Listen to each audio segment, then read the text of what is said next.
Hello everyone. So today we're going to take a look at my Enso by SG2 Kiritsuke. I've had this for close to 2 years now. Use it on average 2 to 3 times a week. And I like to wait for an extended period of time before doing a review so that I can see how it stands up to regular use, not just what it looks like or what it feels like right out of the box. So yeah, I've been using it for average 2 to 3 times a week for the past year and 9 months or so. So it is the 8-inch Kiritsuke. It's a beautiful Damascus pattern. It's an SG2 powdered steel cutting core, and it's sharpened to 12 degrees per side. So it's truly a laser, super sharp right out of the box, and the edge retention has been amazing as well. I've actually never sharpened it yet. I've honed it a handful of times on the ceramic rod, but that's it. We'll note that you shouldn't, or at least I prefer not to use it on a plastic board because of how thin the edge is and how sharp it is. You actually feel it cut into the plastic a little, and any sort of lateral movement, you feel it kind of like tick, and it's kind of an annoying feeling. So definitely recommend using it on wood cutting boards only. All right, so yeah, an SG2 powdered steel. It's rated at 63 63 hardness on the Rockwell scale. Handle is a canvas micarta, so very durable, great grip even when it's slightly wet or your hands are slightly oily. Has a nice decorative pin here. All edges are nicely rounded and smooth, so no sharp edges. Trying to get that reflection out of the way there. You see on this side it's stamped, or it's marked with Enso Yaxel, made in Japan. It's made in Seki City. And on this side you have the hand engraved kanji lettering on it.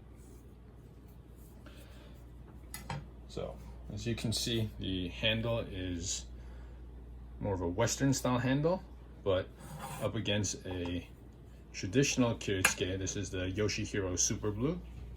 The profile is very similar. Let me line that up there for you. So you can see towards the kind of third, just the top third, the Yoshihiro has a slightly more curve to it. But other than that, pretty similar profile. I do actually like this profile better because I'm more of a slicer and chopper than a rocker, which this one's actually decent at if you're gonna rock.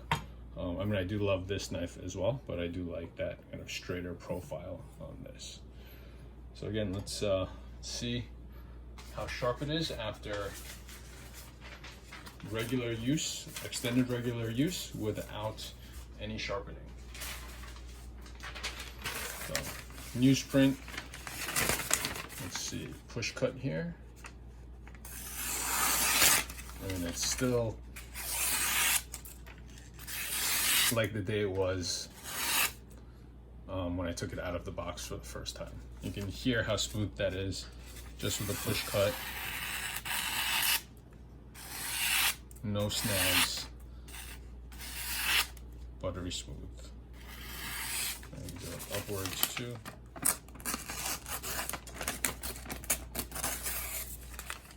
All right. Now let's see if it can cut the paper standing on its own weight, unsupported. Easy. Let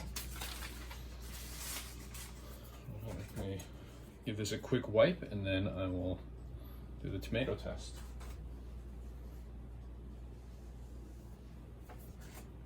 This is a nice ripe tomato, as you can see there.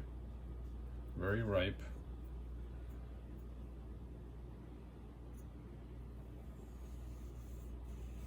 Barely any resistance.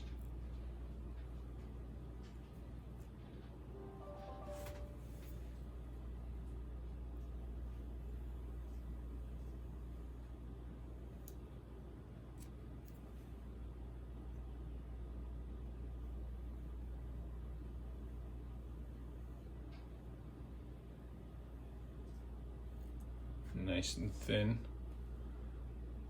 No need to saw back and forth. Gonna just smooth pull.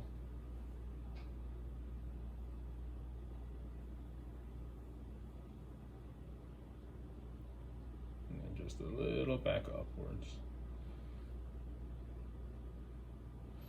One more.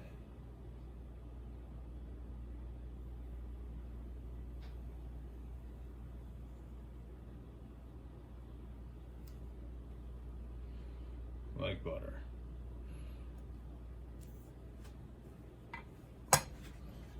Right, so clearly a laser, razor sharp, but let's see how it chops.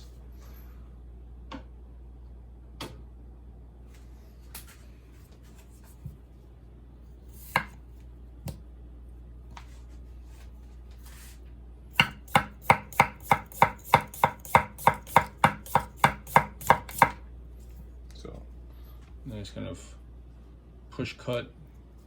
And again, barely any resistance, goes right through. Let's do a little chop here. A little sticky with the starch on the potato, but as you can see, cuts right through.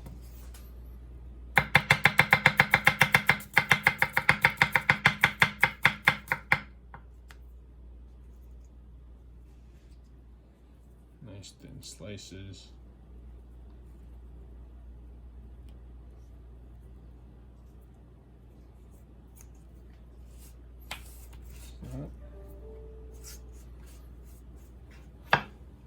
Grab a shallot. Let's chop up this shallot here, and you guys can see how well it does that.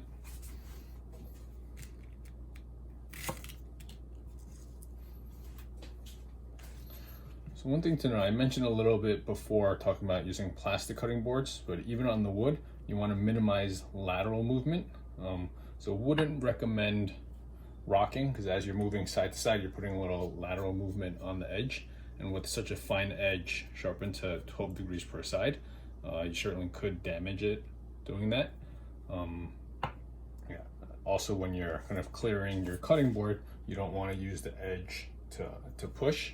I would flip the blade around or just use your hands.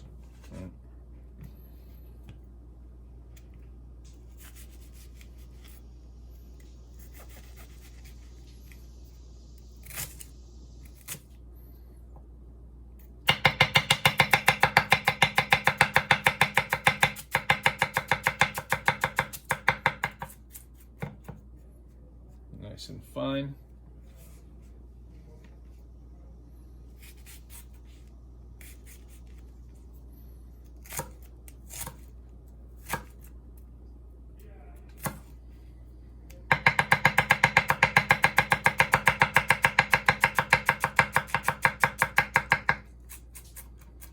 Really is such a pleasure to use. I mean, you see, a lot of knives aren't even this sharp brand new. This is how sharp this knife still is after close to 2 years of use with no sharpening, just a little honing on the ceramic rod. So really highly recommend this knife. This is a bit on the pricier side. I think I paid around $300 for it from Cutlery and More, but so worth it. Such a pleasure to use, one of my favorite knives. And it's actually the reason I don't use it more often. I have a decent sized collection of kitchen knives, so I like to switch it up a little bit, but I almost feel bad using it so much because of how nice it is. I know that's kind of silly, but any of you that are collectors will probably understand where I'm coming from there.